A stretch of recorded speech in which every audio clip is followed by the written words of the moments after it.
Everybody, good morning, and how are you doing, everyone? It's your boy MarkN, MUFC fan, and it's your morning views, Manchester United news. And there's been a lot of talk about the short list of managers, and there's four names that's been leaked on the short list, guys. We're going to discuss that, and we're going to discuss Eric Ten Hag's, stay at the club. Is he going or is he here to stay? What is going on? What's the comparison between him and the four managers that are on the short list that have been leaked?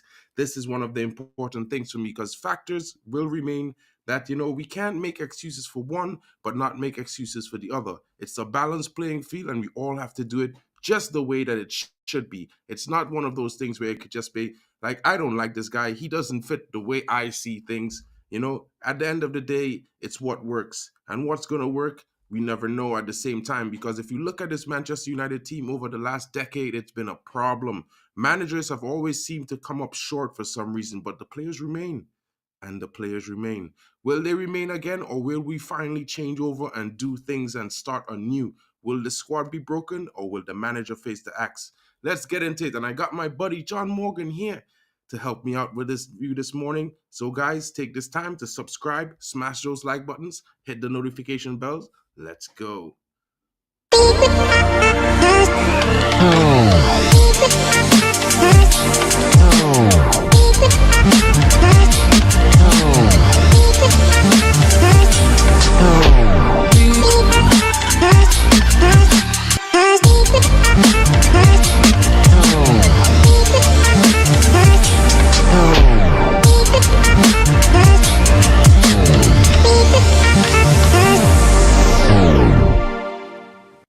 And big up to everybody. I got my buddy John Morgan here. John Morgan, what's good, my bro? What's going on? How are you doing, man?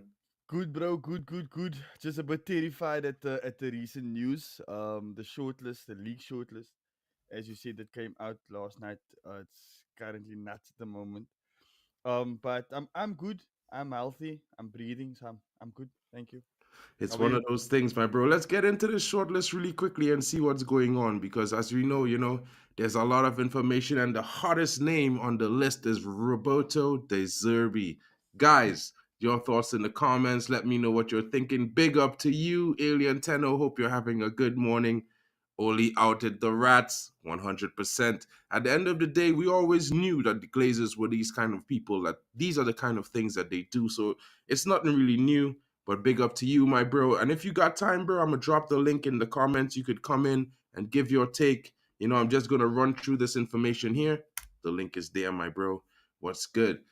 Big up to you, KennyFANtv. How are you doing, my bro? Right, let's get into this, guys. Roberto De Zerbi, guys. So far, he's been one of the most highlighted managers in the league. It's been said that every single top club is looking at him. Why are the reasons that they're looking at him? Style of play.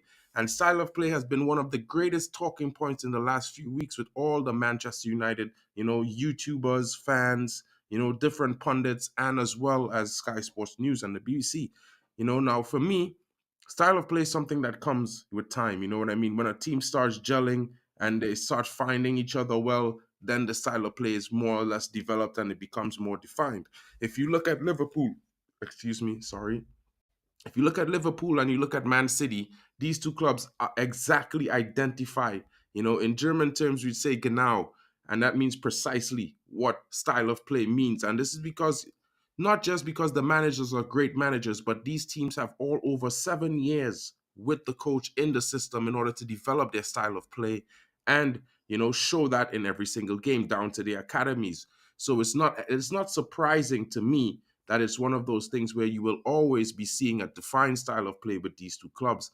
Arsenal has now become one of the third top clubs that has that defined style of play. Another manager who spent 4+ years at the club and is starting to show why he was kept. Now, Roberto De Zerbi has come into the Premier League to replace Graham Potter, who we will talk about in a few minutes, who had left Brighton last season to become the head coach of Chelsea. It didn't go so well for him, but let's hear what Robert De Zerbi's stats are. He's played 59 matches in the Premier League so far. He has 24 wins, 16 draws, 19 losses, 110 goals scored, and conceded 92. He's from Italy. He's a young guy, 44 years old. and he's been doing well. He's quite the hip coach. He's got this, everybody seems to think it's like this, obsessive nature that they love in coaches, where he wants to win and he wants everything to be perfect. At Brighton, however, he enjoys the selection of having player profiles in every single part of the field, since they have been one of those clubs that's doing the Moneyball system. They recruit well and they recruit per profile based on the system that they have been playing since before Graham Potter for the last 6 seasons. So while Brighton may be suffering with injuries this season, it's one of those things where you can look at his squad and see that he brings on a like for like replacement in the midfield or in the defense for each of the players who are out injured. They might not be as good, but they are still like for like in terms of profile and type, and they fit the system, which is quite different from what you have seen at Manchester United and other clubs this season. But, just like Man City, just like Liverpool, when their top players are out, there's going to be a drop off. And they have been facing a few losses, including a drubbing by Burnley, as well as other teams this season, and even lost 4-0 to Luton. John Morgan, what are your thoughts on De Zerbi? Because, he's been touted as one of the managers that is, really going to be, you know, high profile in the summer because of the different teams that are looking for managers like Liverpool, Bayern Munich, even Barcelona. Uh, I think the Zerbi is interesting because for me, he he's played well at times, but then at other times he's been found out and he's been terribly bad. Um, does he have the minerals? I mean, the characteristics to be a Manchester United manager? I would say okay. You can say that, but at the same time, he's made some questionable decisions. Um, his character has been come under question in the way we handled Casado. We said that he's no longer Casado wasn't even sold yet, and he was speaking bad about him in a sense of I no longer I forgot him already or something like that. So for me, it's like um to be a United manager, you don't just have to be a good coach because, as you can see with Eric Ten Hag, you need to have the full basket. You need to have the tongue. You need to be diplomatic. You need to be able to handle the media. You need to be good on the pitch. You need to be able to win games. You need to be able to handle players that he thinks they're bigger than the club. And if you look at Eric Ten Hag and you look at the Zerbi, Kenny said it. They kind of have the same style, but the Zerbi doesn't have the credentials that Eric Ten Hag has. In that Eric Ten Hag has won. Eric Ten Hag has value in the world of football, and the Zerbi kind of broke. The Zerbi is really a guy that broke. And he came out of the woodworks when Brighton signed him. Nobody knew about the Zerbi. Let me say I didn't know about the Zerbi, and when I found out about the Zerbi, I was like, let's see where this is going. And now all of a sudden, he is now touted as one of the best coaches in the world. So, um, interesting. And I think if you timing is everything, and I think if you get a coach like this too early, it can hurt his career. It can hurt his career a lot. It's possible. Look, my buddy Peter is in the building. Let's see what Alien Tano has to say. Big up to you, Peter. What's going on, my bro? Good morning. Peter, are you there? Oh, I think he just dropped out. He'll probably be back shortly. Big up, guys. Oh, look, he's here now. Just unmute when you get a chance, Peter. Unmute the mic, Peter. Hear me now, yeah? Yeah, bro. Yeah. What's good? What's good, Peter? How are you doing? Sweet as. How you doing, Mark, John? Chill. Okay. Chilling, bro. Yeah. Oh, God, I'm zoomed in there. Yeah. A lot of people are saying deserving. Not for me. I think, you know what? I've come out of it now. I would take Graham Potter. Graham Potter. Yeah. Now, you look, for the simple fact is this. Graham Potter was in the same situation as Ollie at Man United, where he was managing the team, but someone else was doing it for him. You understand what I'm saying? Yeah. So he was basically not in charge. And we all know who was in charge. Todd Bowley. Yeah. Simple as that. He's bought the players for him. Potter probably didn't want them. You know the rest. Now, for me, when people say, oh, Deserby, what you got to understand is who put the foundations down for Deserby at Brighton. Graham Potter put them foundations down for him. So I think what people, they're saying they want all these big name managers, this and that. Listen, we're going to be in a transition period. So, for example, in the ideal world, people would say we want Enrique, we want Zidane, this and that. They're going to epically fail if you get them in now because the foundation isn't there for them to succeed. You get a man like Graham Potter in who will put the foundation down look at the players he bought. Matoma, Casado, you know what I'm going to say, McAllister, all these players, top class players who he scouted himself, put him in his system and brought him on in the league. Yeah, this is the manager we need for the next couple of seasons if Erik ten Hag does get replaced. Can I ask a question then? Yeah. So I have two questions. The first question is, would you sack Erik ten Hag for Graham Potter? And the second question that I have is, don't you think that the structure that Graham Potter had at Brighton, I think it was Dan Ashworth, in the different the team, right, his coaching staff, everybody, contributed to him being successful and implementing a style of play and getting Brighton to where they were, so that Deserby could walk into a better team. Don't you? For me personally, I think that it wasn't solely based on Potter, and I think that Potter got exposed at Chelsea, and that's the reason why I don't want Potter. But what do you say? Yeah, I mean, the problem is, this Ineos are going to have to look at it from this viewpoint. We've all seen the overlap with Ollie's interview, and obviously he stated the problems at Man United, which we all knew anyway. Mm. But when someone actually confirms them, then Sir Jim is looking at it and going, okay, this has got to be different. I have to make this different. Now, if Erik ten Hag, these players have threw Ollie under the bus, most of this team. Most of this team are throwing Erik ten Hag under the bus. Sometimes in life, you have to make a clean break and just go, everything's going. The lot's going to go. This is how we're going to do it. You're going to dance to our tune. We don't dance to yours. You dance to what we say. And they make what they should be doing in the summer, if they replace Erik ten Hag, is make a statement. Sell Marcus Rashford. So that filters down to the players as if to say, you're next. You're going to be going next. We've just sold the big tamale. Now you're going to go. This is it. You're not in our plans. Maybe we're not going to sell you straight away. You've got another season left at Old Trafford. Here's our advice to you. Start playing for the next team who's going to buy you, because we're going to get rid of you. We're done with your shenanigans. We're going to bring a manager in. He's going to answer to us. And if you don't do what he wants, we'll terminate your contract there and then. And this is the only way you're going to be a success at Man United, is you have to be stern and put the rules down and go, that's it. Player power has to finish. Yeah, it has to. It has to. And for us, I think we're all in agreement here.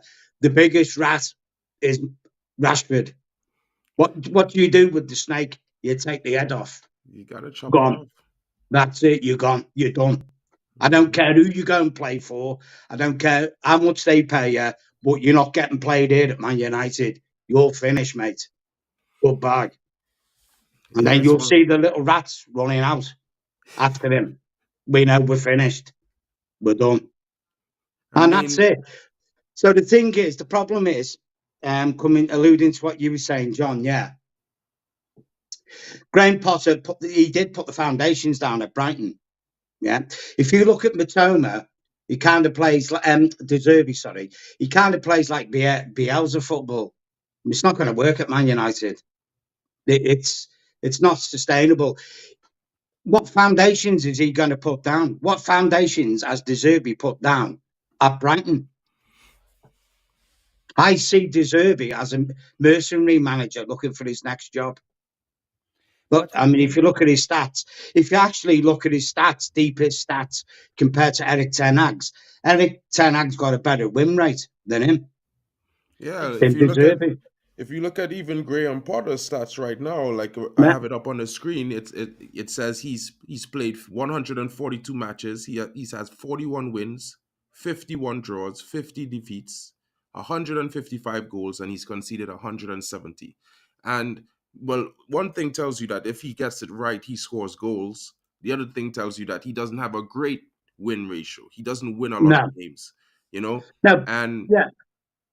if you compare that to Ten Hag, which I will bring up in a little bit, I mean, Graham Potter is a great manager. I will not take away what he done developing Brighton because Brighton plays really well. And even under him, before the Zerbi come, they were playing Yeah. pretty well. I think they were in a situation where if he had stayed, they probably would be doing much better than they are now, right? Because I think the Yeah. Zerbi is slightly different. But at the same time, it is what it is with the situation. You know, he went to Chelsea, and for me, that was a huge step up for him. I wasn't too sure about him taking that step. I think it was a bad move for Graham Potter, to be It was. honest. Yeah. You know, but at the same time, I'm still gonna have to judge him based on the fact that, you know, not even. I mean, if you look at Chelsea and you look at Man United, they're not too far apart in terms of the situation No, with the backroom staff, they're right? not now. And when if you look at Eric Ten Hag, I'll bring him up one time because it makes sense since we're gonna segue there before you anyway. do that, Mark, Hmm. that win rate is a 28% win ratio. Hmm. That is crazy. It Like is actually. I won't be able to handle that. Honestly, I won't be able to. Graham Potter, I understand what you're saying, Peter. I understand that there's good elements to his game, but he will get slated at United with the media. I mean, we Of saw course, how yeah. things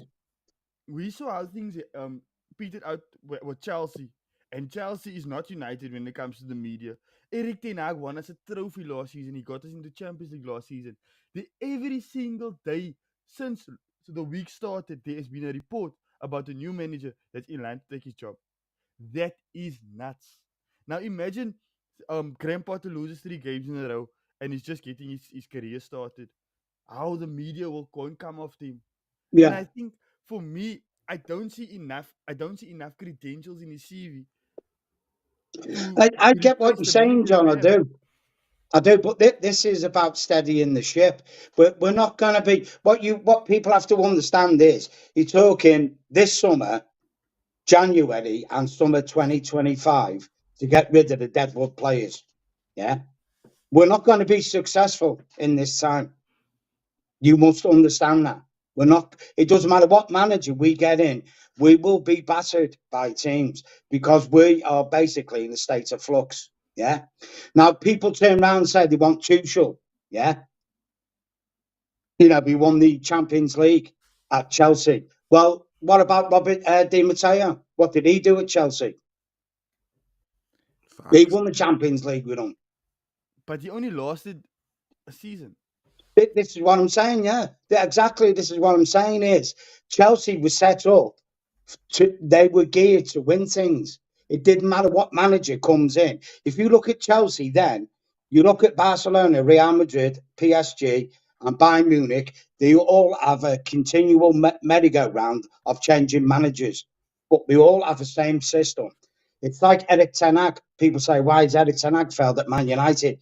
Because he hasn't got the system he had at Ajax. Eric Ten Hag didn't play Eric Ten Hag ball at Ajax. He played the Ajax way.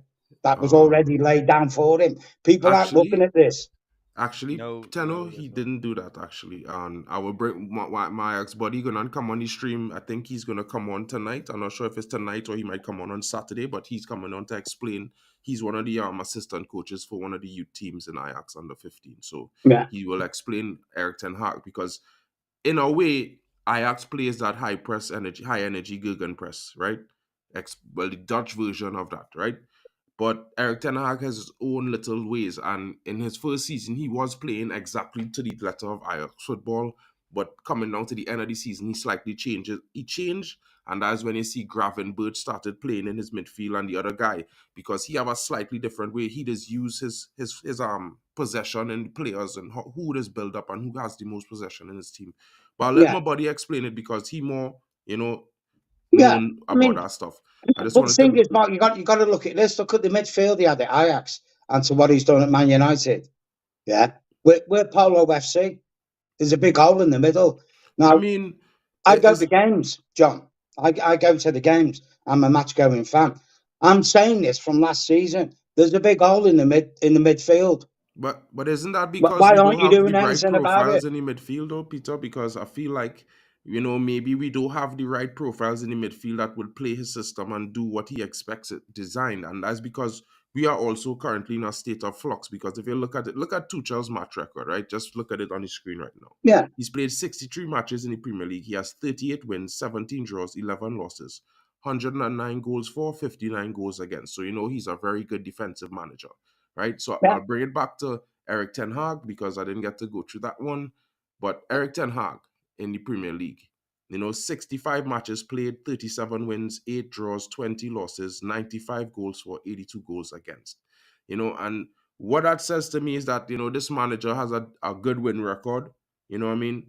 If you look, he was one of the first managers to 50 wins in terms of, if you're comparing him with Pep, yeah, Ferguson, as well as the other 4 managers, he was second, basically tied with Pep. Ferguson was third because Ferguson took one more game than the two of them. And for me, is I just look at the team right now and the constant state of things is that we're in flux, like you were saying, and that's we it. don't Yeah, have some of the right player profiles in some of the positions, like in defense and in the midfield, that will come in. And even if there's a drop off in terms of when you make a substitution, the drop off, you're expecting a player that will come on still that has a similar playing profile, whether he as good or he not as good, he should have a similar style. And we really don't have that anywhere in much situations around the park. If you look like Lisandro Martinez, our closest like for him is yeah, basically Luke Shaw, who plays left back. So Mm. I'm saying, if in terms of we thinking about steadying the ship, he has one more season, and if we're going to replace him, we might as well let him lay a foundation, get rid of the players, so that the new manager who comes in next yeah. season I to a get what you're team that saying. already has changed over, where as you said, we cut the head off the snake, we get rid of the problem players, so that way this new squad will be already of the mentality that, hey, player power is done, a new Yeah, manager coming in, whether it and be Ten Hag or another manager, we already in a situation where the easiest thing for us to do is to stick with this manager, take the funds that we have to bring in new players, sell the bad players, make the exchange and the changeover, and this way, between now and January, we could actually take our time. When everybody done make the hustle and the hurry to get managers in the summer, we you could know just what, Mark? get our I, target. I understand what you're saying, but there's a few problems with that. Yeah, them stats of Eric Ten Hag do not show the epic beatings we have taken in games.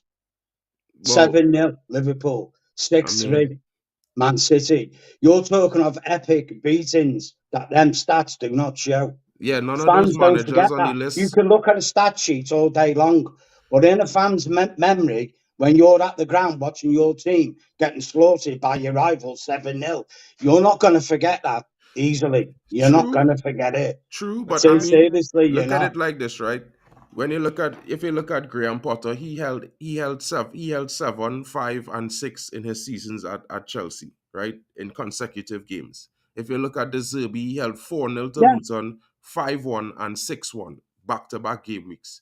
Now it's the same thing with Thomas Tuchel in his last stint as manager. He got 3-0, 4-1, and 5-1, nah, right? Now, my thing is that sometimes, you might suffer a loss. You know what I mean? Now, as a Manchester United fan, it's not something you want to see happen, because our history denotes that we should be winning things. But for well, me, in the yeah, last decade, we have not been that club. We have not been to our best. And it's not really because, in my opinion, even if I did not like Ollie or I did not agree with the decisions of Ragnick, I feel like it wasn't the manager's fault. You know, it was more on the players' performance Well, and yeah, their exactly. Yeah. ability to come out and deliver. So when I look at it from the perspective like, yeah, we held some L's in his first season. We held a few L's this season. But if you look at some of the performances, I feel like the glaring thing for me is the player performance in most situations. I feel like if the players gave a little bit more I've just effort got someone at the consistently, door. Won't no be a worries, sec. bro. You know, I feel like if players gave a little bit more consistency, you know, in the way they were doing things, it would be a much more balanced situation. Because there are Yeah, situations where we played against Liverpool and stuff, and the midfield was not that open. I agree. Like if Mark, like we that 6-3 and that 7-7 came last season. The very season before that, when we sacked when we sacked Ollie, we got hammered 4-1 to Watford or 5-1 to Watford, something like that. Ismail Assar was living his best life that game, and I look at it right. You can't really take results in isolation because Fergie, if Fergie got hammered 6-1 at I think it was at Old Trafford against City. So um exactly. So like if you're looking at results in isolation and you're saying because of this result the manager needs to go, then Fergie should have been sacked after that 6-1 drubbing to Man City. These type of freak results happen. These type of results happen, and it's part of football, right? Now, I ask, okay, what was the reason why it happened? Is it because it was just a once-off free game? And I think the 7-0 against Liverpool was a free game because every single pass, every single shot, every single attacking play that they made was a goal, which was it was crazy. Like there were some scrambles that all of a sudden just went in, and all of you see Liverpool's celebrating. So that's my friend. um, so uh, for me, I well, actually it's my cousin. For me, I look at the bigger picture, right? Like that's why you in the industry or in business they say stats don't lie, and we look at Eric Ten Hag stats and we say, okay, we can't make a fundamental conclusion on his output as a manager, but what we can do is Big up, Tenno. we can allow stats to give us some sort of context as to what is happening and how this guy has been performing over the last couple of years. Because as fans, we look at the we look at the manager based on his last game. Based on the last game, and the last game was against City, and the last game, according to them, we only had one shot and we didn't play well. But they don't look at the injuries, they don't look at anything, but they look at the last result, right? And they say, okay, he's a bad manager, he should go. But if you're looking at it like that, you take away the 37 times that he's won. You take away the trophy that he's won. You take away the fact that we got the Champions League last season, where the season before was our worst ever season in the last, I think, 20, 30 years. That 100%. is crazy. Now, why do we not want to look at the whole truth rather than and why don't we look at what's happening at at the club and look at the mitigating reasons and then say, for example, Liverpool last season, they said these things that didn't go our way. We had a lot of setbacks, but we're going to stick with Klopp because we've trusted him and we're not going to sack him. Us on the other hand, no, no excuses, sack. No, can't work. You It can't can't work, work. bro. I agree with you 100%. And you know what? Some people might laugh at us and say our standards really low, right, John? But at the same time, I look at it from the real world perspective, right? We look at all these managers across the board just now, all of them, and while some of them might score more goals than Eric Ten Hag, you know, each one of them has played more games than him, except Thomas Tuchel, and none Yeah. of them has more wins than him. You know what I mean? All Mm. of them have more losses. And it's one of those things where, for me, when I look at these coaches, each one of them has their, you know, strong points and their qualities, and they're Mm. they're very good managers. And I can't say, well, any of them are rubbish, you Yeah. know. But from the way I looking at the football and Manchester United, we have a good manager. We have a manager that could take us forward. Now, while he could take us forward, I'm not saying no, he's that guy that is going to be that guy. But Mm. I might have that personal feeling that, he might be the guy. I'm just Yeah. saying that looking at his performances, if we want to give another manager a clear out, let's clear out for him. He's already here. Mm. He has done what he has done for me shows that he deserves us to reset with him at top. At this point, we will be going for stability Yeah. because he's already here. People have this, I don't know how to say it, it's like this novelty of the style of play. And the club is going to say style of play, but to bring in now Sachiv. And at the same time, the style of play for me, we already established that when we went and got Eric Ten Hag. Mm. In Ollie's last season, he was told, listen, we want to play a more expansive attacking style. So then he already knowing the club chose a style of play.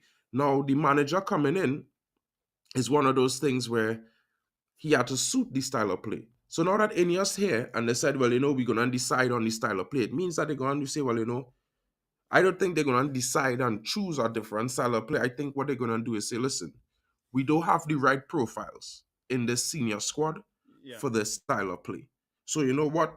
Since this is the style of play, we are going to remove the players who doesn't suit this style and bring in players who do. Mm. And basically, that's what it meant for me. I don't know how it might be different for you, John. But right before I come to you, let's hear what Sachiv has to say. Big up to you, bro. What's going Big on? up, Mark. What's good, man? Yeah, yeah, I'm good. I'm good today, man. Yeah, yeah. It's been a good stream so far. Yeah, Yeah, it was just you fun know, to watch. thanks, man. Big up to you. And Mhm. how are you doing today, bro? Like, I see, like I'm asking everyone the question. I showed the Mhm. four managers just now, all of them, all of Oh yeah, whom have their merits. You know what I mean? All of them are Premier League, have been at least a season already in the Premier League. And season or two, correct. Mhm. yeah, yeah. And, while it stands that, Eric Ten Hag is not having the greatest time in his second season right now, I would look at that and say, you know what? If we're going to bring in one of these managers and clear the squad out of the bad players, why don't we do it Mhm. for Eric Ten Hag? I feel like he's at least earned his last season. You know what I mean? Because if you look at the amount of injuries, the amount of situations that took place this season, and Oh then yeah, you look that's at the absolutely. performances, it kind of coincides. It kind of says, well, listen, maybe if he didn't have the sagas of Greenwood and Anthony, he didn't have the takeover saga, and maybe if he didn't have the Yeah, Sancho saga, where could this squad be? Now, Mm. I might argue that this squad could definitely have already been in comfortable top four if we didn't have any one of those issues. But that's just my point, Yeah. So, Sachev, talk to me. What are you thinking about these managers? We talk about Roberto De Zerbi, Graham Potter, yeah. Thomas Tuchel. Any one of them strike you as a manager that you think might be capable? I can. Yeah, I was just listening to. I was just listening to Alien's point about Graham Potter. Yeah, I kind of hear about the laying about foundation, but like for me personally, it wouldn't just make any sense to right now to sack Ten Hag, and then if we bring in Graham Potter right now, then like right again he has to really like kind of um he has to assess the players again just before he has to clear out the players again in his second season, and then like Graham Potter like it is going to be pretty much as per usual. Like the fans are going to go after Graham Potter if things are not going to go too well. For Deserby, I don't think he's not a bad coach. He's decent, but he has a very similar style of play as Eric Ten Hag. So it wouldn't make much sense for me to replace Ten Hag at this moment of time, because I think the difference between De Zerbi and Ten Hag is like, see, like Robert De Zerbi, he literally has the players he want, has the players that really that can already fit into his system. Whereas for Ten Hag, we still have like some of the counter attacking players that like can't fit to Eric Ten Hag's Ajax football. So this was why, like last year when we lost to City, he clearly said that he can't play the Ajax way of football. So that's just my take in it. Thomas Tuchel, I don't think. Yeah, I don't want Thomas Tuchel in the club right now. Yeah. For me, like I agree with you, Sashi, 100%. For me, it's time. We we we don't know what, as they say, the grass isn't always greener on the other side. And what we could be doing is we could be replacing a very good manager, a manager that or hindered by set, and we could be replacing him with utter garbage. And we know what can come from Graham Potter, from Gareth Flippin Southgate, from Thomas Tuchel, Frank. All these managers, De Zerbi, all of these managers look great from the outside, but as soon as they're your manager, it's kind of a bit worrying. So yeah, for me personally, as we close, I think give him time. Give him time. I think for me, um, yeah, it's about time. I think Mark's internet is still like, Yeah, yeah, yeah, but yeah, yeah, like I yo. was saying, it's really about time and Yeah, about I see Alien is um. back. Let's get his closing statements. John, thanks for joining me. Big up to you, Sachiv. Alien, what's good, my bro? All right. Sorry about that, guys. I had. Oh, that's all good. That's all good. You just went to work. Sorry, guys. You know how it It's all is. good. You're live streaming. Workman knocks on the door. I need to do the job. It's all good, bro. It's all It's good. all good. Uh, I was just listening to your comments in the background about Eric Ten Hag and that. Yeah. Here's my problems with Eric Ten Hag. Alluding to what you said before, Mark, that you'll have someone on later that says Eric Ten Hag played his way at Ajax. Okay, then. This is a major problem. Why isn't Eric Ten Hag playing that way at Man United? And two, why is he buying players to play his way at Man United, but he's still not doing it? Don't forget, we had a player of his who we nurtured at Ajax, Donny van der Beek. He has not played him. Yeah, he's bought an Anna, not doing the football he wants to do. Yeah, this is not the Glazers' fault. This is Eric Ten Hag's fault. Yeah, so then you have to look at the man and go, okay, then why are you buying players, profile players to play your style of football, yet you're not doing it? Why are you doing this? And So, when people say they want to keep him for next season, we're going to have a season like we've had the last two seasons. Eric Ten Hag, indecision.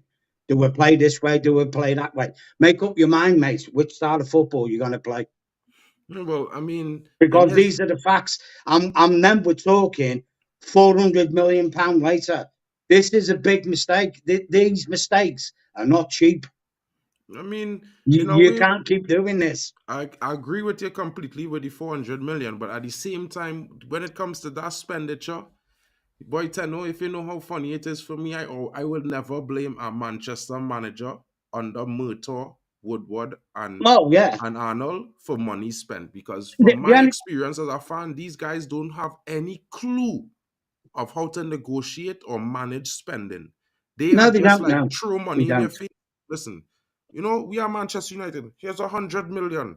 Like, they're just wasting the money that we fans, spend in the club because we like to support the club, we like to support Yeah. our team, and they're just wasting it. You know what I mean? So for me, the only reason why I would say maybe let's give him a chance is because when we have a guy like Omar Barada coming in, who I know is a huge Ten Hag fan, or as well as a guy who's very meticulous in the way he does things. Then you have a Dan Ashworth. I mightn't be as huge as fan, but Yeah. he's one of the guys that proved that he could fill a team with players that will fit the system and take them forward. And I Another thing, think, Mark, yeah, Mhm, yeah, if I could just jump in, another thing you got to understand is this. By the way, I Kenny, okay. What you got to understand is this: with Eric Ten Hag being at Man United, basically, we might as well say 2 seasons, mhm. and as far as we perceive, he's been able to do what he wants. Can he work? And he's been able to do what he wants at Ajax as well. Can he now work under a regime where basically he's being told what to do? I Yeah. mean, If This, he turns around and says to Sir Jim, I want this player, and they go, no, no, no, no, no. He doesn't fit the profile we want at the club. Can he work under that? Now, here's another thing, what you got to look at, yeah? This is how Ineos are going to work. I'll tell you exactly how they're going to work now, yeah? Let's hypothesize this. Marcus Rashford is on 350 grand a week. mm-hmm. If we can sell him, yeah, to, let's say, PSG for 80 million, we buy 4 players for 20 million pound each, and we pay them 50 grand a week. We've saved 150 grand in wages, and you've got 4 players. I This think is that's how exactly what Ineos he are wants. going to do business. Yeah, I think that's they're exactly not what going to Eric Ten Hag buy wants. marquee players. Mm-hmm. I personally think Eric Ten Hag can't work in that regime. Yeah, but I think that's I what he don't was think doing he'll be at able to Ajax. adapt to it. Tano. And not to cut you, but I think that's what he was doing at Ajax, to be fair, because if you look at all the players that Ajax had, they were all scouted. You know, none of Well, those of course, players yeah, came into that's what I'm Ajax saying, yeah. for But big money. what sticks in my throat, Mark, is this, yeah. He nurtured Donny van der Beek. He brought him through. Why isn't he playing him? Well, you see, for me, You with the can't Donny van der excuse Beek that, thing, can you?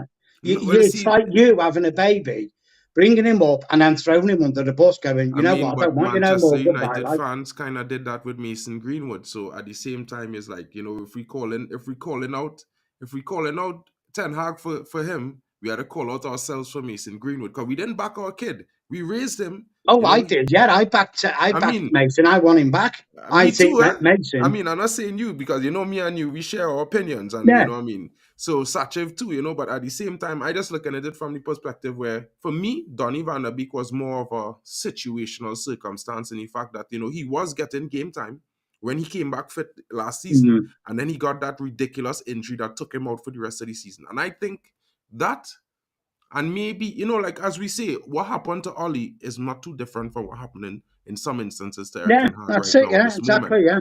And I But feel like, you know, whereas he would have wanted to do some things differently, maybe he has to, for some reason, play Rashford, has to some reason play certain players in the game, whether it's 20 minutes or 70 minutes, in order for that, you know, because of the club stipulation. You never know. You know, big up to you, Mick. How are you doing, yeah, big bro? up, Nick. The What's only thing good? I'll give Big up, GB. Eric Ten Hag credit for, Mark, is this. I don't think Mason Green was Eric Ten Hag signing. I don't think it was.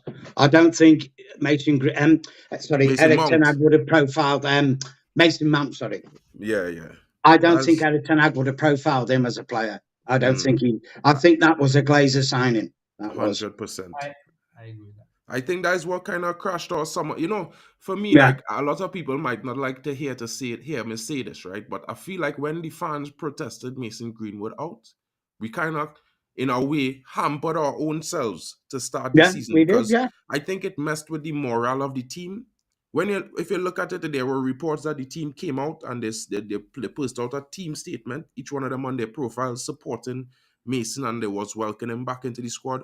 And we kind of broke that harmony when we decided, you know what, we don't want this guy, you know? And this is why one of the reasons why when I hear fans say the Donny van der Beek issue, I'll be like, listen, we did it to Greenwood, not the coach, because the coach was willing to back him. Yeah. The team was willing to back him, and we threw him away. So in a way, I feel like it's more circumstantial. There's going to be some mistakes. I'm not saying he's perfect, you know? All managers, I will give them the ability to make mistakes. Pep had 47 signings at City in the 7 years he's been there. And, you know, not much of those signings remain. It's the same thing with players, with teams like Liverpool and like Arsenal. Arsenal had 38 signings so far under Arteta in last time.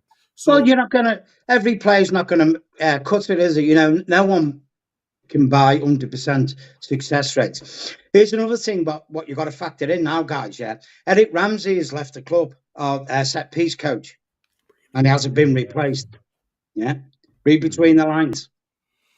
If you're not replacing coaches, what does that say about the manager you got? You're not backing him. True. You're not backing him. He hasn't had no signings in January. We could have sold players in January and got a player in easily. We could have, yeah. Eric Ramsey, your set-piece coach, is gone. And people are saying Eric Ten Hag going to be here next season. He's not going to be here next season. Believe me, he's gone. He's not going to be here. In terms of the backroom staff, plans. in terms of the backroom staff, Teno, I feel like we did them a disservice because I don't feel like we hire the right team to surround them with coaches that would provide the proper defense for a pressing style, the proper attack, the proper set This pieces. is why I'm saying, Mark, it's not a case of whether people want Eric Tan again or not. I just think the project Ineos are going to do, they're going to make a clean cut of everything and go, this is how we move forward. You're going to dance to our tune. Any dissent and you're gone. We're not tolerating it. If you don't like it, like Ollie said, if you don't want to play, put your hand up. 100%. There's the door, get out. You're gone. Welcome, Nick. Mick. Big up to you, boss man. How are Good you doing this morning. morning? Haven't seen you in a while. We haven't been able to do our M&M streams together, but you're on my channel No, today. it's Thank fine. you. It's Thank fine. you. Snakes on a Plane. Have you seen that movie? Yeah, bro. Yeah. Yeah. It's like Manchester United right now. Samuel L. Jackson, innit? Yeah. Guys, just in reference to what Ollie said yesterday, when he, Peter, you messaged me earlier, when he actually, at the end of his career, when he actually went to the dressing room and say, put your hand up, whoever wants to play for me or play for the badge. Yeah. And there was a handful of people that played. Everyone was down to him. Remember that season? It was the most horrid season ever, Yeah. you know? And just put yourself back in an article with Jose Mourinho back in December that he said the snakes are still here. Now, he tried to get rid of certain players that the club said no to, right? And those players still here. We're talking about Marshall, Rashford, Shaw, Yeah. and Scott McTominay. Now, it Throw was kind of a Lindelof in. yeah, it was kind of a little bit of a revealing what he said yesterday. Mark and you and me, we had a little bit of disagreement over the Telegram chat, but it was clear and evidential if you went over that interview or sitting yesterday when he had at the podcast. Ollie is such a nice, pleasant guy, a humble guy. He would never, you know, call No. anyone out. You know, he's Mr. Nice Guy, polite. But in a way, this was a proper pop at the current establishment, the Yeah. way it's been recruited, the player power, everything was there, right? He said, you know, when you took a job contract, you were hoping that, you know, you can sort of be the one that takes United back to the top again. Yeah. But they're the ones telling me how to play. Be patient. You will get your, you know, we will recruit. And he also talked about the scouting, right? Numerous of scouting reports just sitting on a pile. And the damning was also when he said he recommended Erling Haaland, Declan Rice, and all that stuff. And the club just ignored the thingies. So it's all about shirt sellers at the end of the day. It's all about seeing that current establishment are still there until Omar Barada and Ashworth and still are there. They're basically going over Ten Hag's head. The signing of Mason Mount was never his signing. You know, it was something No, that it was wasn't. happened to be available. Same with Cristiano Ronaldo. We went and grabbed him, and without doing any proper, like, you know, analysis, hey, are you fit to play, right? So you can argue to the point that he also Ten Hag backed his corner regarding Anthony Dos Santos, right? To say, yeah, he's my guy, right? He did madness for me under Eredivisie, and his stats don't lie, you know. But something has gone wrong with United, and something has gone wrong when you go back to tape when everyone was just actually, like, you know, having a meltdown when he said, "I'm not here to play the Ajax way. I'm here to play the United way." He's been told. He's been told by above, you're not allowed to play this style. This is how you should play, right? By people Yeah. that don't understand football, right? So, putting everything together, guys, this is my thought and my thought alone, right? He came in first season, you know, and he did magic with what he inherited. But if you go back and look at any manager, Arteta, Klopp, everyone else, they had the opportunity to cleanse that deadwood squad. Arteta Deadwood, did it correct. in 2 years. He got rid of what is his name? Shaka, Aubameyang, Lacazette, and all these Guendouzi, all these shit players started to play youth, and everyone was going like, "Why are you playing this youth, right? Why are you giving, like, you know, Odegaard? Why are you playing Saka, Martinelli. Martinelli?" And Yeah. these guys, So he Martinelli. Martinelli, finished. He finished in 2 seasons. 8 points Finished eight, twice. eight, and people were calling his 10 Arteta out. In his third season, guys, he started to introduce a little bit more experience. He recruited in who? Sishenko. He recruited in what? Thomas Partey. Thomas Partey. Thomas Partey, who is basically a injured flop Injury prone by the guy. Injury way. prone player, yeah. The But and Italian also sent CDM was his name. yeah, yeah, and Declan Rice was this Yeah. season that made a game change. Saliba. And yeah, and what's his striker name right now? Gabriel Jesus. Gabriel Jesus. So he added on a little Jesus. bit more experience. So basically, he had the opportunity to cleanse out the squad and actually stop playing the style that he wanted to play. Right? Last season, everyone was surprised. What the hell is going on with Arsenal? Because they were playing like rock and roll football, like kill everyone Yeah. in the first 20 minutes. Right? Now, if you look at what Ten Hag really wants to do, and this is his playing style, I'm telling you right now, and you can sort of evidentially look at his recruitment, what he wanted. He recruited in Onana because he wants to play a high line. He wants to play with center backs that are fast. So basically, he wants to park the whole team above the halfway line. Yeah. So play and press with 8 people on front, and then if the ball goes over the top, you will have fast fullbacks and fast center backs that Centre can backs as well, catch up, correct. right? 100%. So, having to say that, Plan A went to tits up in the summer, yeah. Hmm. Yeah. So, have you ever seen any other team having half of squad of your senior players been injured, and you have to all of a sudden adjust your playing style, what you really plan for? I mean, trust me, planning takes months to do, right? This is how we're going Of to play. course. This is the plan, and all of a sudden you have to shuffle around and play personnel that are not really willing to do that for you, right? Marcus Rashford is not happy in this system. He's down tooling. You can clearly see his body language. Luke Shaw, injury prone. Malacia got out. Kobe Mainu got injured. Kobe Mainu came back after Christmas, by the way, and made a huge difference. Rasmus Højlund started to fire up after Yeah. Christmas. So is that Ten Hag's fault all of a sudden?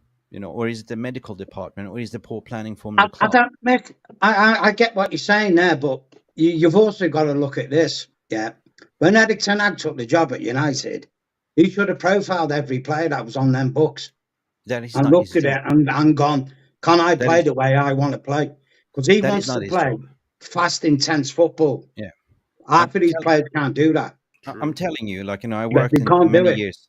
Yeah, I worked many years with This the is why football we're getting managers. injuries in Yeah, but training, I'm because he's telling you that is overworking the players.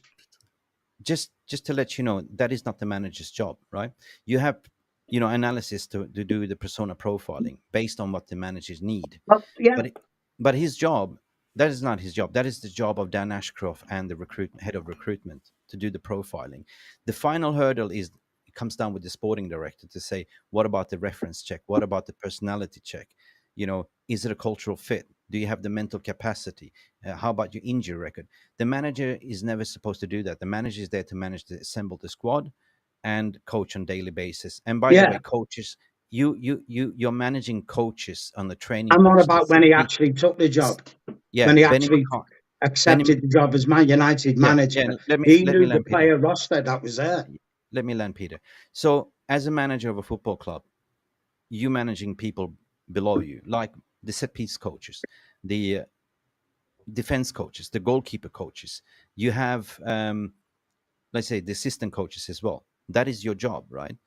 Anything above is not your priority, like the strategical vision, the playing style, and that's what he said 2 weeks ago, Mark, when we did the presser, when he said that, when he asked the question, he said Manchester United is the biggest club in the world, and it's almost impossible to do. It is impossible to do everything by yourself. So the guy's been drowning in a fucking shitstorm because you look who is sitting above and supporting him. Nobody. You have Darren Fletcher, no No fucking one. CV. You have fucking, what's it called? John Murta, that is outsourcing Someone. everything that he does, using consultants, using his brother-in-law as a lawyer, goes on a Richard fucking Arnold. holiday. Yeah, goes on a fucking holiday in the middle of transfer window, right? And then you see what Ollie said yesterday. The layers of approval is 4 different layers. Yeah. 4 different layers. So you have the scouting, you have the manager who has a veto, you have John Murto has a veto, and then the final say goes to Joel Glazer, right? Pause for a second. Then you go back to Omar Barada interview, how City used to operate. They used to sit down, Omar Barada, the head of recruitment, the coach, everyone sitting and talking about the transfer targets, looking at we're not overpaying, Yeah. looking at the mentality, looking at everything. And that is levels of difference. Now you go back to Erik ten Hag, fuck, I got to do everything because these fuckers don't understand football, right? 100%. So he Yeah. said, John Murtaugh, I want Frankie de Jong. He's the key cog to how I want to play football. What did they do? They fucked up. They went down to a plane to Barcelona, spotted sitting having lunch with Frankie, both him and Arnold, Three times. negotiating. Three Yeah, times. 3 times, I think negotiating the honestly, fee and everything. And 2 weeks left of the window. What happens? mm, Plan B, revert to Casemiro. And Ten Hag has Casemiro. to change his whole playing style. So you understand how planning goes because Yeah, of course, yeah. the way But, you but want to the play thing is is, basic. Mick, is this though, isn't it? Yeah, right. In any job, in any walk of life, you can't have everything your way. You have to adapt and bend. It's like me when I was a chef, when I went in different kitchens. Every layout will be different. I have to Yeah, adapt to that layout. It's as yeah, simple true. as that. No, The but bottom let's say line you is you this: you the as a buck chef, stops with the manager because you're you're the one cooking up. putting the team out. Let's say That's the problem. what's your favorite dish to cook? Oof, all sorts, yeah. I mean, pastas, curries, things. It depends on where you work. Okay, I mean, let me put it like this. when I was a chef, yeah. When I lived in London, I came back home to Chester, and I went back to London, and I purposely worked in kitchens on a freelance basis. So I wasn't, stationed in one building all the time. I was here, there, and everywhere. I've done that to see if I could adapt to things. Okay, And you'll be so surprised that when you're in different environments, how you have to adapt. And sometimes you can't adapt to the environment you're in. all right, You put your hands up and go, I can't do this job. I just no, can't adapt to it. And I fair enough. think this is the situation Eric Ten Hag is in now. He's gone into a job and he can't adapt to it. It's not about adapting, Peter. I hear what you're saying, but let me just put it in your situation as a 5-star Michelin chef, right? You work for a 5-star restaurant. I don't know the name of it. It's got a reputation, right? The Your job Chester, is to, yeah, your job present. is to put a world-class menu, right? A set Yeah, menu. So that's your job to plan, right?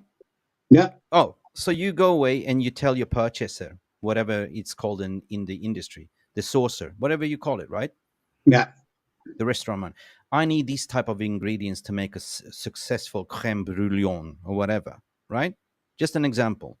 yeah, And the fucker turns back and doesn't give you what you want. yeah. And all of a sudden, you have to fucking redo the whole Change, fucking menu. adapt, Yeah. yeah, Yeah. You want the best beef, Wagyu beef, and somebody gives you what? Some mutton or whatever. yeah. Just analogy, just to give you Oh a yeah, I, layman's I term. get Yeah. what you're saying. Yeah, yeah, but that's what you're saying is the standard. Things will never ever go the way you want them to go, but you Yeah. maintain that standard. That's Yeah, why but you're in that job is to how maintain how are when you gonna things cook? go wrong, that standard, that level. Eric Ten How Hag is not doing it. That's Yeah, the no. But the difference. thing is, He's not doing it. how are you gonna cook up a storm when you have what you heard Ollie said? Nick, Four listen. different of vetoes, right? Four different People of go on. layers Eric Ten deciding. Hag's been going on. I haven't got I've Can I injured players, finish? this and that, yeah. Can I Look at finish? Ange at Spurs. Key Yeah. players missing. Classic example, what blew Eric Ten Hag away was Jurgen Klopp in the Carabao Cup final when he won that competition playing kids Yeah, but Yeah, against the those man. kids in the seasoned team. system for the last No, but what I 9 years want to speak a say, if different. you let me finish, Peter, I would just want to land up so you can understand where I'm coming from. Like I hear what you're saying, but if you're a And you head just said chef, it, Nick. yeah, Why did Liverpool win the Carabao you're Cup not letting me to final speak. in extra time? Now, can I just say this? Because Yeah, you it can. factors into what you just said. Why did Liverpool win the Carabao Cup final in extra time with kids on? Because they played to a system. Yeah, but those kids Because grow up in that system. Even though they're because different players, and they're how not long have Salah, they're not and Nunes, they're not okay, Kulishevsky, they're okay, different players, but they all right, played to a system. That's what won them yeah, that but game. Okay, Peter, stop there for a minute. How long have they been playing under Klopp system? 8-9 years, right? They had 8-9 years to Not adapt at to pro that level, system. no. No, but they had it 8, 9 years at the end of the Eight, day. 9 years. Academy. Whatever, however you train in the first team goes down to the academy. That is the style. So they had Yeah, basically eight, exactly. 9 years to play that. How much time did Ten Hag have? 2 to implement. If you look at Yeah, under 21s and under 18s, they're playing perfectly Eric Ten Hag style football at the moment, right? But I just want to finish what I said, and this is going correlation to what Solskjaer was saying in that interview and what's currently going on, right? So if there's layers of veto approvals, if you're working in this restaurant and you're the head chef and you can't fucking get your creme brulee or whatever you call it, filet mignon, to be the perfect because they're failing you. yeah. You're not getting the ingredients that you requested. Yeah. Because they're thinking, oh, we get the cheap stuff. Right. So how are you going to cook a perfect storm? And that's what I'm trying to say. And this is kind of similar what I can apply to what Ten Hag is doing at the moment. Right? Yeah, yeah, I get what you're saying. Yeah, but again, it comes down to adaptation. You adapt, you change, you go, But okay, how I can you can't do adapt? it. But then how can you adapt when the club is fucked you over in the January window by loaning up all your spare parts? It still comes Right? back to what I said, though, Mick. When Eric Ten Hag got offered the job at Man United, he knew the roster of players, what he had to work with. Yeah, but they You're lied to making him as well. excuses for a man I'm who not knew making what he was excuses. walking I'm into. going what ten. I'm He knew going what he also. was walking into. Look, go back to the interview what Ollie said as well. When I accepted this job, there's certain terms that you agree on, and you can say the manager, the establishment lied Yeah, to me. Yeah. So the same thing, well, they've of been course, lying yeah. to each manager. So what happens is the first year they say, okay, 10, you will have everything that you want. Second year it comes around. What happens to every single fucking manager in the club? They fuck them over, right? Same thing. Same And thing. then they get players that you didn't request because you already made your planning to make your fucking perfect Yeah, five-star of course course, meal, yeah. right? Yeah. And then all And of a sudden you have to change your playing style because they get your Ronaldo, they get your Cavani that you didn't want to, they get your Mason Mount that you never requested for, right?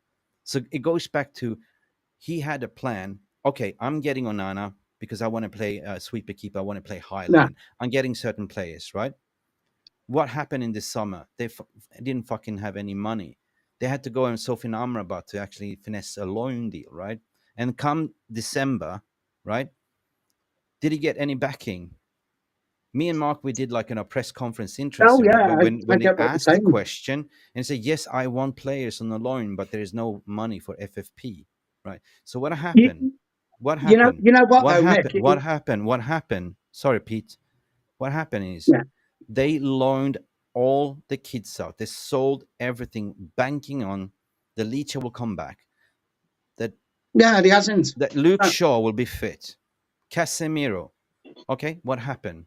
We are holiday. We're skating on thin ice. We have no fucking players because the inept of the people of above Ten Hag sold off the kids, loaned out all your spare yeah, parts to other clubs, and you're now expecting for him to make top four with little. I mean, I'm just saying you got to look at the whole 360 well, of degree. course. Mick, I get what you're saying, but it's like this. So, if Eric Ten Hag can sit down and go to himself, look, I haven't been given the players I wanted. Fair enough. The players I've got, I can't really do what I want to do. If that was me in that position, you know what I'd do? I'd sit down, go to the head on show and go, I can't work under these conditions. I'm resigning from the job. Have a nice day. There's also that option of Eric Ten Hag going, I can't work under what you're trying to give me to do. Yeah, but now, He won't now, resign because he wants now paying off. it's a relief for him when you actually had the takeover with Ineos coming in. Now we have a proper fucking structure, and that is what I'm looking at, right? Because if you go back before he accepted the job, he was used to working under that kind of structure under Overmars, having Well, of course, pro- yeah. proper operations. United haven't had that proper operations, then that's why we are so far behind. Everyone has been catching up. Brighton, Fulham, you go back and Excuse me. to you go back to what the final moment of that interview, what Ole was saying, you know, and he said basically every team has now invested in an infrastructure, right? Yeah, of So course. every team is competitive. The league is not like they used to be in the old days when I No. used to manage. So we've been stuck in cement for 10 years. So There's a few things, Mick. Like I was saying to Mark and Kenny before you came on. Yeah. One is, will Eric Ten Hag be able to work under the structure of Ineos?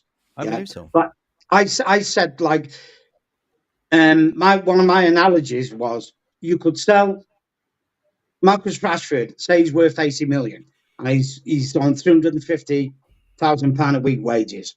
We could sell him to PSG with that 80 million, buy 4 players for 20 million, and pay them £50,000 a week. You still save £150,000, and you've gained 4 players. Yeah. Yeah. Now these I, 4 players mightn't be ballers.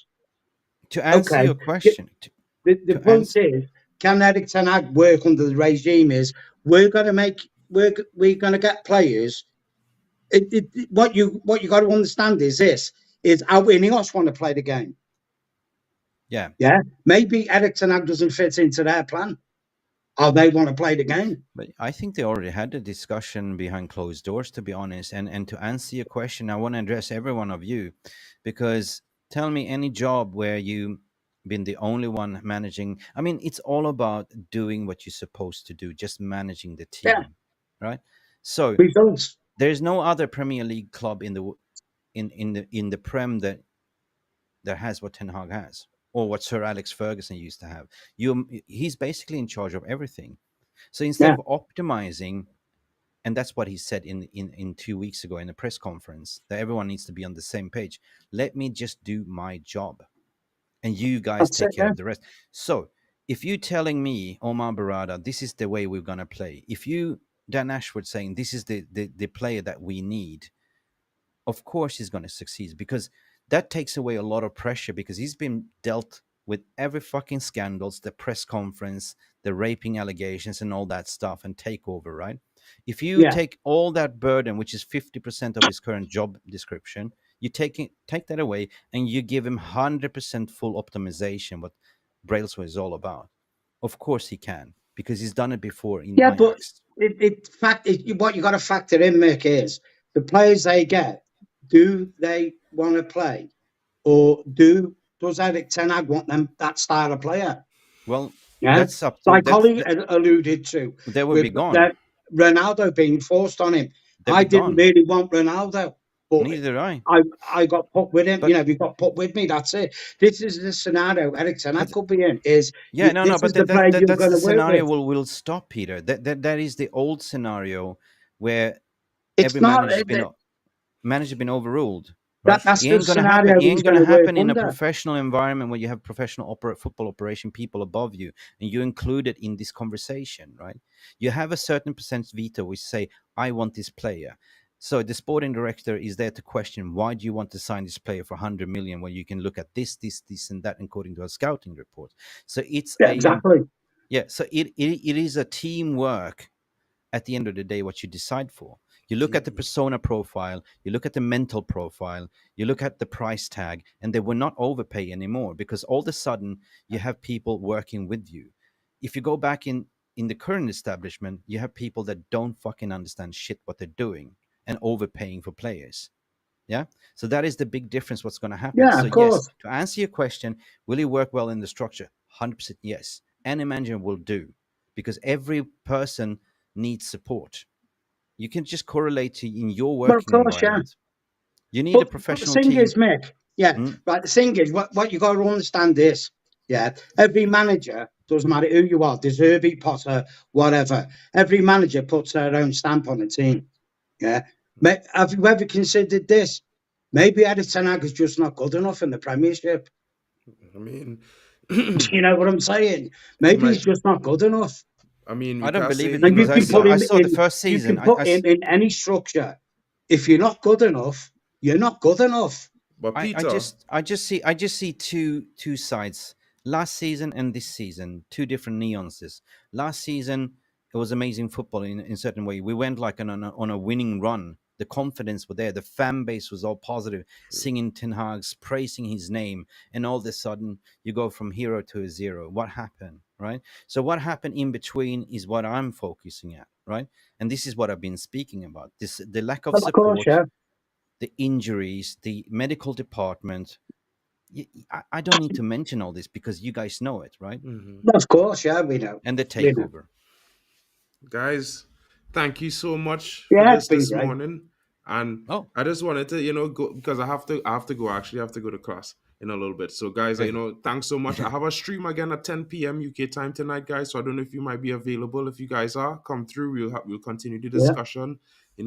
I just feel like after hearing everything all you both have said, even what Sachev said, I feel like it makes me feel like, listen, we need to take a step back as fans, because yes, we could sit Yeah, down and say, it's not been great this season, but at the same time, when you look at the background, if we could fix everything in the background, I think it will be a propulsion for a change and improve what we have right now. I think if we get another coach, it's going to set us back, because it's going to mean that he now has to do what you don't want, Alien, which is assess the team based on the profiles of players we already have, see who he wants, which will take another season, and yeah. then start getting them out. That means we won't get rid of the players who are bad In in one this season, summer window, in this which for summer. me is a negative, no We're matter not which going to do manager that come in. anyway. We're not. This is going to take at least 3 to 4 windows to get rid of the deadwood. Well, I mean, This is at why least, I've been saying to people, we're not going to do anything for the 3 seasons. I People mean, need to understand that that's while only it's if we getting We'll get a new see. rebuilt. manager, Tenno. Because if we don't get a new manager, then let's say we get rid of 4 players in this window. That's 4 players out and 4 new players that come in that fit the profile of an expansive attacking Just team. This is it. So, just a so the, final point, though. Just a yeah, final point from my big end. up, Mick. The manager's got 1 year left on his contract. All I'm saying is I'm not Ten Hag in and I'm not Ten Hag out. I'm in doubt. I've been in doubt for a certain reason. The reason per se is because I have high standards, right? I want the club to succeed. I want him to succeed. I want this team to finish in a strong position. The only reason why I'm saying is because we are never given a manager a full tenure, 3 No. years contract to see him out. So what I want to see is, okay, prove it what you got with this right structure. If you now getting like a sporting director, head of recruitment, and people No. to work with you, maybe you will be different. If that doesn't work, then you start with that fresh page. You know what I mean? Yeah. If you now sack Ten Hag, that means that you're throwing out 2 years of build and process and start over again, and that means Exactly. an additional 2 years adding on to what Ineos has to plan for. People are not True. thinking that way. Yeah. Oh, yeah. I mean, the thing is, Mick, it's like I said to Mark and Kenny before, yeah. You look at Barca, Real Madrid, Bayern, PSG, they're a ground of managers, yeah. Why them managers? Why is them teams constantly successful? Because they have a structure. It doesn't matter which manager comes in, they adhere to their structure. So basically, their rule of thumb is this: we'll bring a manager in, burn him out for 2, 3 seasons, go replace him with a new one. Here's the structure you're going to work with. This is the game plan. This is why they're always there at the top, Yeah, but because it's they've not a got two, the three structure seasons right. thing at any So of those when they know clubs. the manager is starting to wane, they go refresh him. Yeah, but then you can Eric Ten take Hag is now falling into that part of let's let every three seasons you'd take renew the manager. Bayern Barcelona Munich. don't redo their manager every 3 seasons, Tenno. Yeah, The but you know what I No, shortest. no, mean. but You know what I'm saying. what you're saying here is a perfect example of what Bayern does, right? But Bayern has years and years of already established structure, That's right? what I'm They saying. have Yeah. right, so they bring in managers. If you're not successful, the performance manager, you go out the door because they have standards. We want to win Yeah. the Bundesliga. We want to win Champions League, XYZ. All right, so they sacked what's his name, Tuchel, just to relieve pressure on him. And look how is he playing now, right? Yeah.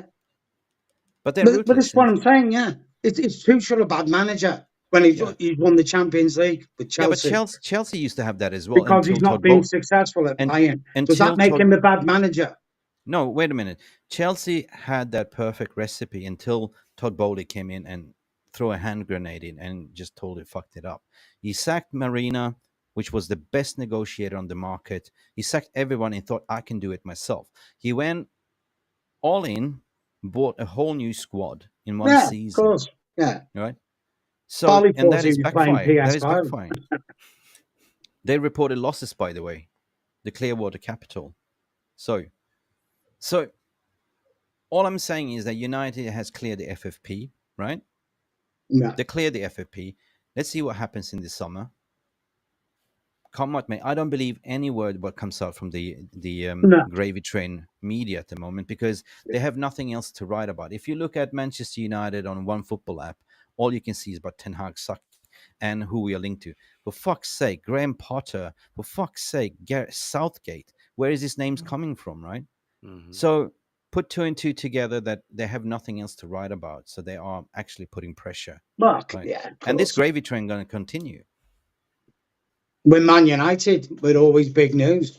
Big news. The Big top news. news. They got a Everyone great makes a news. living out of Man United, don't they? But tell me, Peter, like, there is not one single day in the papers that No, you don't read any scandals by United that's been fabricated or made up. And that is why Ten no, of Hag course, yeah. fucking banned Samuel Lockhurst, the ESPN what's his name? Rob Dawson. Mark, Rob I think Dawson, Mark. yeah. Rob Dawson He's, is the one I that's think is Mark Ogden, writing a yeah. lot Mark of this Ogden. shit about replacement of managers. So you can put two and two together. So who's been banned and who is creating the most of the noise? But where is Fabrizio Romano reporting on? Where is the heavyweights, Ornstein, etc.? Nobody's selling anything. No. So they 100%. don't know, do they? They don't know because Sir Jim's not going to go blabbing his business to anyone, is he? He's a Yeah, businessman. As but soon it's as it's you so start putting out in the wild what you're going to do, people will go, well, okay, so that means you want this type of player. Okay, there's 20 million on top. But then He's it's a not going to double-edged do that. sword. Why is not Ineos putting a stop to these PR leaks, right? To go out and say we back the manager. No, maybe they're doing it because they want to put pressure on the manager to win. But is it the right way to do it? No, Who knows? Who No. knows, I guys? don't know. I mean, the question is for Ten Hag, guys, is this. I don't think we're going to get top four. Whether we can get Champions League through top five, you don't know. So I Ah, suppose, you I know, have. I'm gonna do a podcast later on, and the road to top four. yeah. I mean, This is if how. Man City can win the Champions League again, maybe, we'll get top five place. Yeah. Okay, guys. Before we Let's finish just this out, this is hypothesize. your show. What I'm Tell saying is me, this quick. If we don't get Champions League, is the Europa League enough for Ineos to say, we'll it keep is. Ten Hag? That's money in the bank. That's That's what I'm revenue. saying. Although it's not as Europa League. much, but don't forget it's been restructured for next Yeah. season, Yeah. the Europa League. Let So me there's tell you more one thing. money coming in. Let me tell you one thing. Do your research, and this is my podcast for later on. Check Spurs fixtures, check Aston Villa's pictures, and compare to Yeah. United, and you will Yeah, see the roadmap clear, right?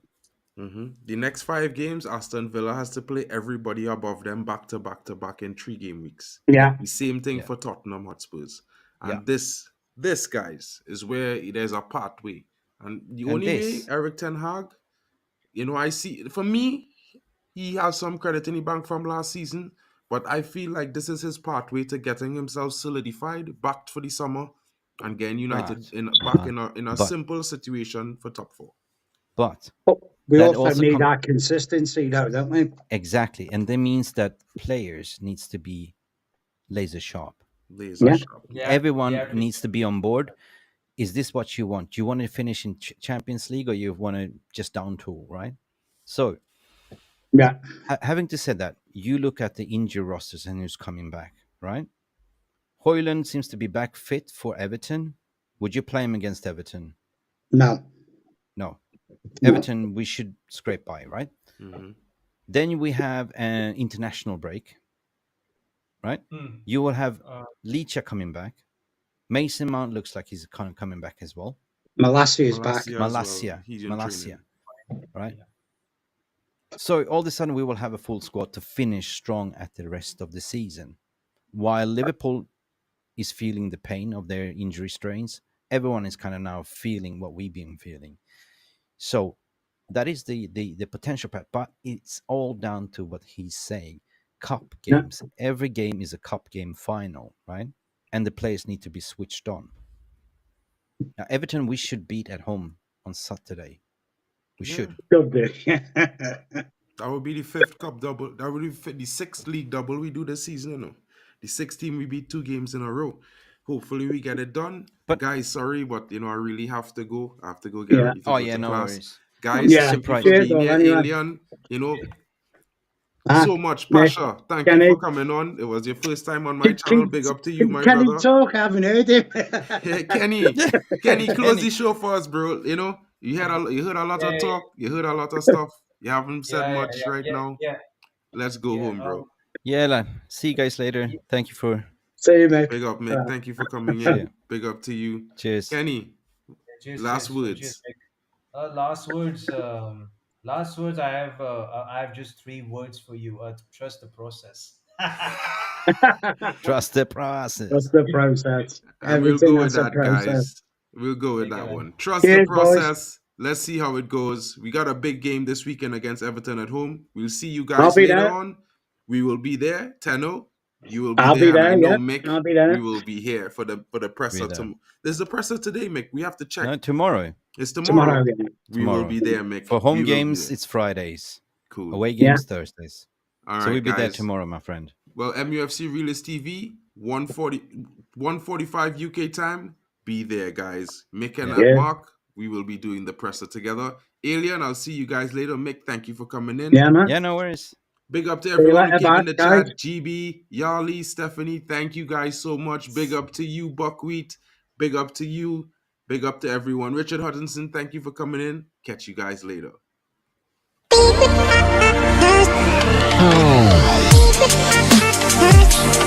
Oh.